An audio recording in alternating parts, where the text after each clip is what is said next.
Buenos días a todos. Hoy vamos a comentarles en este video corto un repaso de algunas rutas de transmisión de enfermedades que ya vieron en otras materias durante la cursada de su carrera. Pero aquí lo vamos a ver en Epidemiología y Salud Pública Aplicada 2021. Las rutas de transmisión, como todos sabemos, pueden ser por contactos directos o por contactos indirectos. En el caso de los contactos directos, una de las más conocidas es la ruta fecal-oral, es decir, por ingestión de materia fecal contaminada con patógenos. Hay patógenos que generan diarrea y se eliminan por materia fecal y se eliminan en gran cantidad por materia fecal. Por lo pronto, esta materia fecal, en cualquiera de las especies que estén estos patógenos, va a ser infecciosa para la persona que la puede ingerir o tenga contacto directo. En este caso, por ejemplo, en animales de producción, la eliminación de salmonela se produce por largo periodo de tiempo, 4 o 5 meses dura la eliminación por materia fecal de salmonela, y al sacrificio de los animales, el 90% de estos son positivos. Con el estrés del viaje hacia los frigoríficos o de movimiento de animales, aumenta aún la excreción de las heces, de este patógeno, de esta bacteria por las heces, contaminando camiones, vehículos y también con la posibilidad de contaminar, obviamente, el producto que es la carne.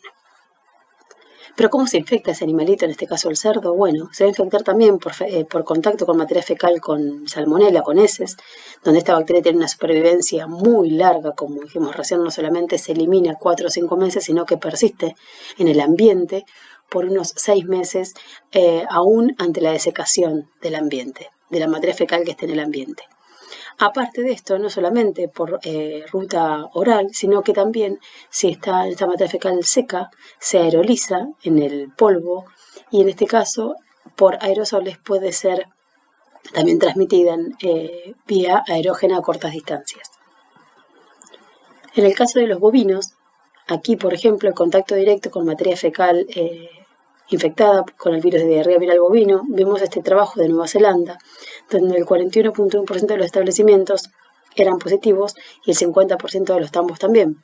Cuando evaluaron por qué esta positividad para encontrar factores de riesgo, vieron que el 60% tuvieron movimientos de vaquillonas y de vacas en las instalaciones, y que el 13.8% de los productores informó haber tenido un contacto con ganado de otro establecimiento, es decir, el contacto directo tanto por ingreso o egreso de vaquillonas o vacas o por el movimiento de faena generó una mayor relación a la seropositividad con este odds ratio, como vimos en la clase, de 2.2 veces más chances de ser seropositivo de diarrea viral bovina por el ingreso de animales o por el movimiento de animales. También tener en cuenta que el contacto por encima del alambrado juega un papel importante y debería ser coordinado al desarrollar estrategias de control. ¿Por qué? Por el contacto directo. En el caso de salmonela en las aves, si tenemos reproductoras infectadas, estas reproductoras pueden infectar las plantas de incubación y esto ser una forma de contacto de esa materia fecal infectada con salmonela, que como dijimos hoy sobrevive largo periodo de tiempo, y eso ser una fuente de infección para los pollitos que nacen, y en este caso van a ser positivos a salmonela y van a infectar también los galpones con esa materia fecal con el patógeno, en este caso salmonela. Pero no solamente la materia fecal con el patógeno va a ser la que puede llegar a traer problemas, sino que en este trabajo se observó cómo corrales de animales no solo contaminados con que en la materia fecal haya bacterias, sino que también haya plásmidos multiresistentes. Sabemos que las bacterias son promiscuas y se transmiten la resistencia antimicrobiana por plásmidos. Bueno, en este caso, si no se lavan y se desinfectan bien los corrales, estos corrales van a ser una forma de transmitir estos plásmidos a bacterias que lleguen con animales que lleguen a ese corral y adquieran la multiresistencia a través de estos plásmidos. Otra forma de transmisión de enfermedades no solamente es por el fecal oral, sino también por la transmisión aerógena y en este caso a cortas distancias. ¿Y por qué? Porque hay muchos patógenos del tracto respiratorio que se aerolizan, es decir, que cuando los animales, como dice aquí, tosen o respiran, los exhalan y se suspenden en el aire, todo dependiendo del tamaño que tiene ese patógeno, si va a ser a corta distancia o a larga distancia, un poco lo que aprendimos hoy con COVID de la corta distancia y las gotas más grandes y las más pequeñas. En este caso, si se puede aerolizar, pero el patógeno tiene un cierto tamaño, va a transmitir ese patógeno a los animales que tenga cerca, obviamente en el mismo corral o en el mismo galpón. animales susceptibles, que no estén infectados.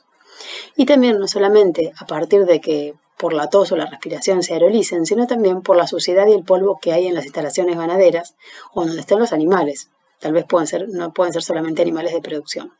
Pero estos patógenos al aerolizarse o estar en la suciedad y en el polvo, también ese polvo al aerolizarse va a poder ser infeccioso.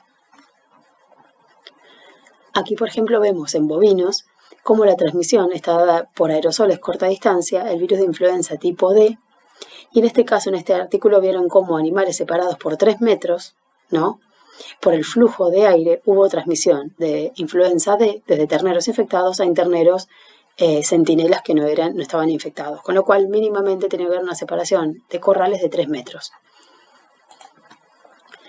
También en producción, en este caso no en bovinos sino en cerdos, los métodos indirectos de transmisión por aerosoles, los animales están en salas o en galpones separadas y se sabe que para transmitir este patógeno Actinobacillus pleuropneumoniae, cada sala o galpón debe compartir el 70% del aire de una a otra galpón o otra sala y normalmente solamente se comparte el 2%, pero ¿qué puede suceder?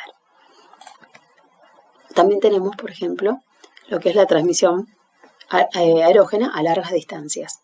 En este caso el ejemplo en cerdos muy conocido, dado por el virus de Pierce y por Mycoplasma ioneumoniae, dos patógenos muy conocidos, donde se observó que desde una fuente infectada de cerdos, donde había 300 cerdos, capturaron aire y fue positivo y viable tanto Mycoplasma como Pierce a 4.7 kilómetros.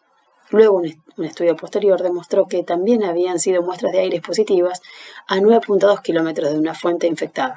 Es decir, que cuando el patógeno se aeroliza y es de menor tamaño, no solamente se va a transmitir 50 metros, 100 metros entre galpones o en el contacto estrecho en un mismo corral entre los animales, sino también largas distancias. En este caso, por ejemplo, en bovinos, el ejemplo de la fiebre aftosa, cómo detectaron no solamente por la respiración, que se aerolice y que haya gotas contaminadas, esto va a generar una transmisión directa de fiebre aftosa. Y en el bovino, como vimos recién, hasta 3 metros para influenza tipo D, fiebre aftosa hasta 10 kilómetros, IBR cortas distancias para llegar a transmitirse de una población de bovinos a otra, sino que también en este artículo se ve cómo se aerolizó el virus de diarrea viral bovina y se detectó en muestras de aerosoles. Lo mismo hasta 3 metros de distancia. Se tomaron muestras de aerosoles recolectadas en seitambos de diferentes ubicaciones, en la sala de ordeño, en el establo o en el área para ganado, y se detectaron muestras positivas por PCR entre un 8.8 y un 17.6%.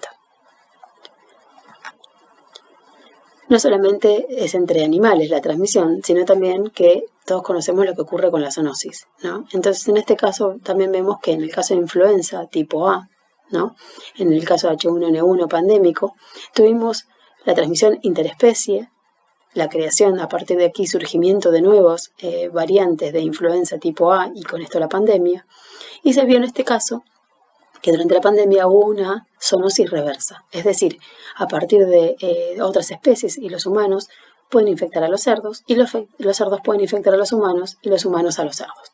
A esto se le llama zoonosis reversa. ¿Y cómo? Por estas gotitas, por este aerosol, por la suspensión del virus en el aire, la transmisión aerógena y también por el contacto, porque sabemos que este virus, por ejemplo influenza, sobrevive en las superficies como vamos a ver ahora.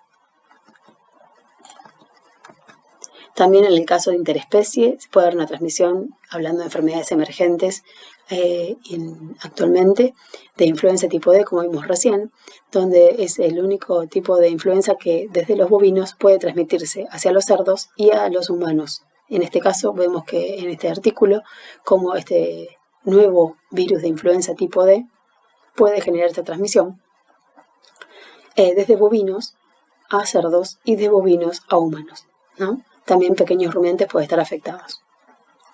Pero es el único virus que vemos que hay una transmisión desde bovinos al cerdo.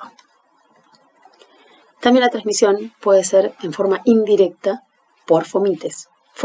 ¿Qué son los fomites? Bueno, los agentes patógenos pueden contaminar objetos, instrumental, vestimenta, equipamiento o vehículos, y a esto lo llamamos fomites. En este caso, en este artículo, pueden ver ustedes como un vehículo, un camión, un vehículo contaminado con PIRS, un virus bastante problemático para la producción porcina.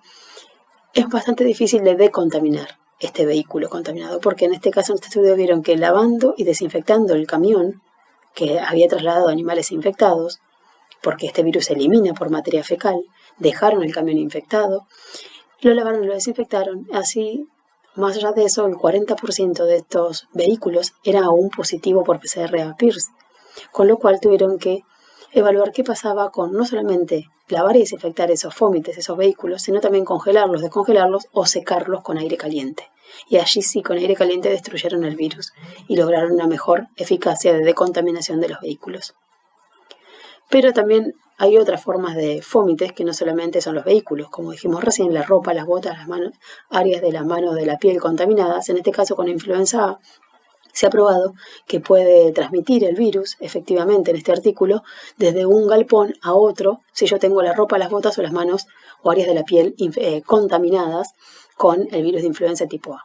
Y este virus de influenza que hablábamos recién, que tiene una zoonosis reversa entre los cerdos y los humanos a los cerdos, y entre las aves, sobre todo acuáticas, hacia los cerdos, o el de influenza tipo D, sobreviven en superficies porosas, bastantes horas, de 8 a 12 horas, y 48 horas en las manos o en superficies también no porosas. Con lo cual, nosotros podemos actuar como este fómite o el instrumental que utilicemos. En el caso de los bovinos, en este artículo se puede ver cómo hay un carrier temporal del virus de diarrea viral bovina y el virus respiratorio sincitial por fómites y también por la mucosa humana. Después de exponerse a un brote, yo estoy en contacto con animales, tanto mi instrumental como yo en contacto con animales que están en un cuadro, en un brote de diarrea viral bovina o virus respiratorio sincitial, coronavirus bovino y virus respiratorio sincitial, y luego evaluaron cuánto tiempo sobrevivían las mucosas y en el instrumental, en los fómites, este virus, tanto el coronavirus bovino como el virus respiratorio sincitial. Y observen esto, el virus en la mucosa nasal de los humanos, el coronavirus bovino sobrevivió o tuvieron muestras positivas, ¿no? Hasta 6 horas post exposición a esos terneros que habían estado infectados. Y la ropa bota instrumental sobrevivió, o sea, se tuvieron en el artículo muestras positivas hasta 24 horas post exposición. Lo mismo para las botas y las ropas expuestas que utilizó esa persona que estuvo expuesta a un brote de virus respiratorio sincitial. Se encontraron muestras positivas a las 2 y hasta las 24 horas post-exposición. ¿Qué significa esto? Que la ropa, las botas o mi mucosa, si yo estoy en contacto con bovinos que están con un cuadro de virus respiratorio sincitial o coronavirus, van a quedar contaminadas y van a ser un fómite para otros animales. ¿Cuánto tiempo? Las mucosas 6 horas y hasta 24 horas las ropas y las botas. En este caso también podemos ver aquí en este trabajo del 2016 como el vidrio, el polvo, el telgopor y también, por ejemplo, el material que se utiliza para los ordenadores, para los notebooks o los celulares, Mycoplasma pneumoniae, un patógeno muy conocido en cerdos, puede sobrevivir hasta 8 días en este tipo de este material, vidrio, telgopor, polvo, acero inoxidable o las computadoras. En el caso del virus de la diarrea epidémica porcina, fíjense la transmisión indirecta, qué importante, cuánto indicio hay. Se observó que el cambio de botas, ropas y lavado de manos o la ducha o directamente ducharse bajaba mucho el riesgo de transmisión de este virus entre grupos. Este virus se transmite por materia fecal, pero esa materia fecal puede infectar la ropa, las botas o también el pelo, nuestro pelo cuando estamos trabajando con animales con diarrea por este virus. Con lo cual vieron que si yo no me cambiaba de ropa ni de botas o no me duchaba, y mínimamente me lavaba las manos, había transmisión entre lotes de diarrea viral, de diarrea epidémica porcina, otro coronavirus. La transmisión también puede estar dada por agua. En este caso, sabemos que muchas bacterias son las clásicas que todos conocemos que se transmiten por agua. Pero hay una lista grande de bacterias que pueden sobrevivir en el agua y hasta la que algunas no imaginamos. Por lo pronto es importante por esto potabilizar el agua, hacer controles de tanques y cañerías cada 6 meses, tanto físico-químicos como también incluyendo bacteriológicos, y desde el lugar exactamente donde toman los animales. En este caso vamos a ver la transmisión por agua o alimento, y en este caso vamos a ver la transmisión por alimento contaminado en este artículo. El riesgo de transmisión de una enfermedad en el ganado, que fue contaminado, que fue almacenado, ¿no? Entonces vieron que el alimento es susceptible a la contaminación por excretas de animales silvestres durante el almacenamiento, que los patógenos asociados con enfermedades como la paratuberculosis, la salmonela y el criptosporidiosis estaban presentes en las excretas de roedores y aves silvestres, y la ingestión de alimentos contaminados por heces de animales silvestres podría explicar la prevalencia de las 3 enfermedades que se observaron en este estudio. La contaminación fecal de los animales silvestres de los alimentos almacenados debe considerarse seriamente como una fuente potencial de infección para el ganado. Yo almaceno el alimento y hay roedores, hay aves que contaminan con estos patógenos ese alimento, y luego se observó la transmisión de la enfermedad y la relacionaron con la prevalencia que existía de estas enfermedades con estas heces contaminadas y la forma de almacenar el alimento en esos establecimientos.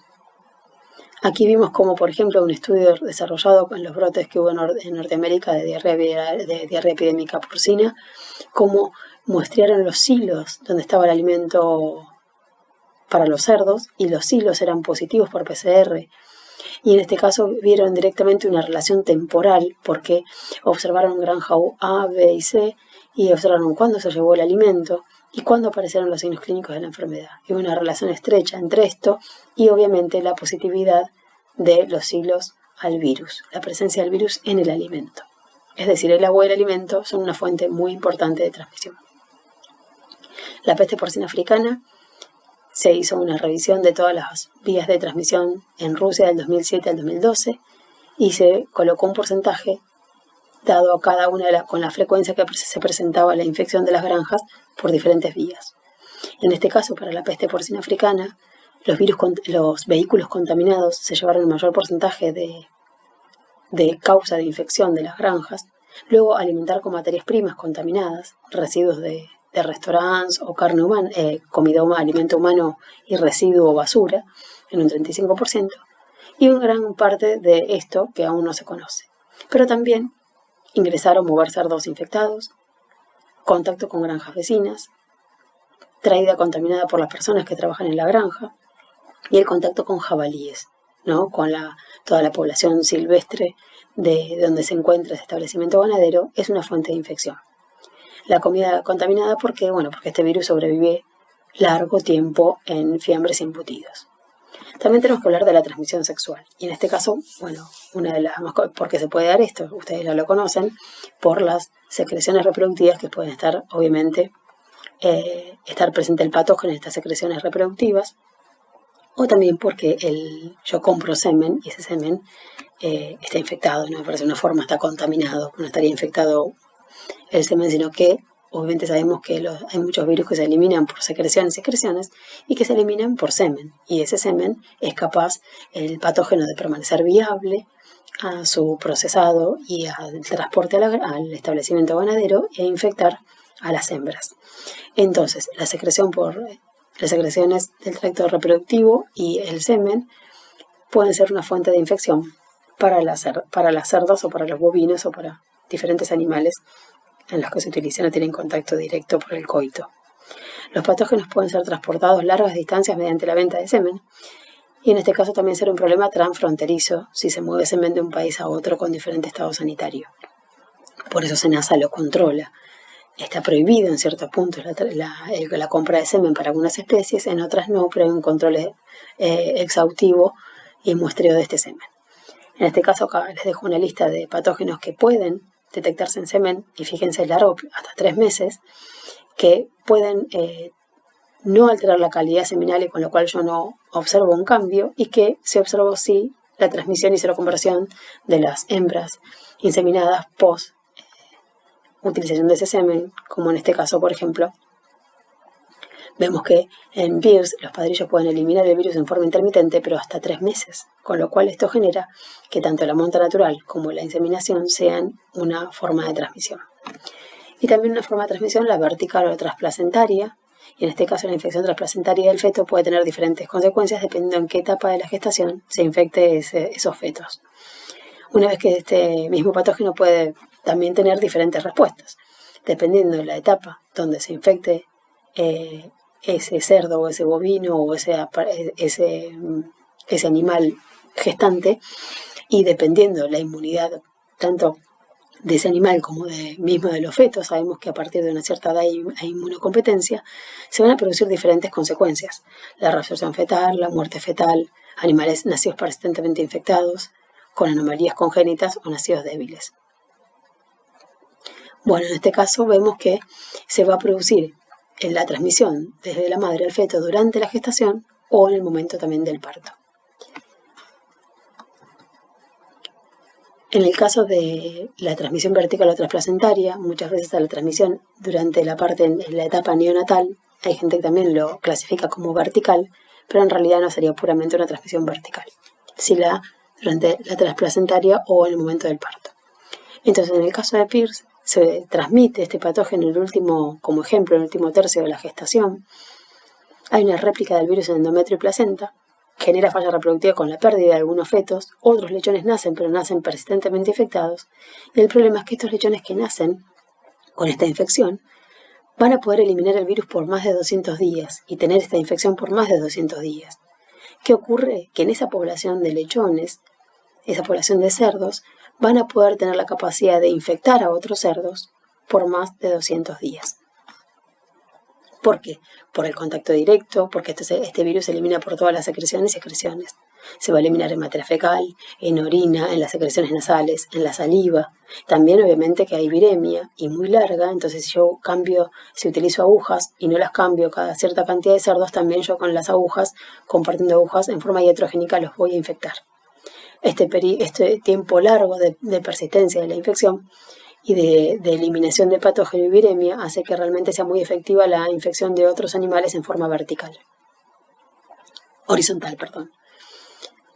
Bien, la transmisión iatrogénica. Bueno, en este caso, esto está dado directamente por un mal accionar de los profesionales o las personas que trabajan con los animales y se relaciona con todo lo que es procedimientos o materiales que se utilizan en nuestras accionar profesional o maniobras o técnicas. En este caso puede darse por el uso de un instrumental sucio, que esto lo vemos muchas veces en los establecimientos ganaderos o granjas, superficies del cuerpo contaminadas, como nombramos con influenza o con diarrea epidémica porcina, donde nuestras manos y áreas de la piel o pelo quedan contaminadas, por la introducción de patógenos que se encuentran en la sangre con agujas, viremia, animales bacteriémicos y virémicos, animales que están enfermos y yo comparto agujas entre animales enfermos, que ya sé que tienen algún tipo de enfermedad, más allá de que no tengo un diagnóstico. Y contaminantes de preparaciones terapéuticas, en este caso, obviamente, vacunas, lamentablemente, que estén contaminadas. También podemos, por último, hablar de la transmisión por vectores. En este caso puede haber vectores que sean agentes patógenos e invertebrados. En el caso, por ejemplo, de la peste porcina africana, que está dado por una garrapata, y estos vectores haya una cierta, el patógeno tenga una cierta evolución. O en este caso, solamente que sean vectores mecánicos, como pueden ser las moscas, donde no hay ninguna multiplicación o cambio de fase del patógeno en ese vector, pero sí en forma mecánica van a transmitir la infección. Los roedores, ¿no?, pueden ser vehículos o reservorios de agentes que afectan a animales y al hombre, y en este artículo vemos que hay un montón de patógenos, ya muchos los conocemos, que se transmiten por medio de los roedores. Por último, teniendo en cuenta todas esas vías de infección, esas rutas de infección que vimos, el contacto directo e indirecto, y dentro del contacto directo e indirecto, todas esas rutas de transmisión que existen por la materia fecal, por los aerosoles, por las excreciones y por los fluidos reproductivos, por el semen, por fómites, por vectores. Bueno, esto va a determinar que los patógenos encuentren diferentes vías para ingresar a un establecimiento ganadero. Las de alto riesgo, los animales vivos, porque van a ser la forma más efectiva y rápida de transmitir una enfermedad. Luego los fómites, vehículos, personas, ropa, botas contaminadas, materiales contaminados. Luego vectores, tanto vectores mecánicos como no mecánicos, y por ejemplo como fómite podríamos incluir también el alimento contaminado. Entonces en este caso, todas esas rutas de transmisión me abren diferentes vías posibles de ingreso de un patógeno, vías de alto riesgo, por la capacidad de, obviamente, la transmisión directa, que es mucho más efectiva, y de vías de bajo riesgo. Esto yo lo tengo que pensar, tengo que conocer estas rutas y la duración de la excreción de los patógenos de la especie con la que yo trabajo, la supervivencia de esos patógenos en el ambiente, porque me va a dar una idea de qué ocurre con el riesgo de cada una de estas vías de que mi establecimiento ganadero o mi provincia o país se infecte y yo pueda desarrollar un programa preventivo. Muchas gracias.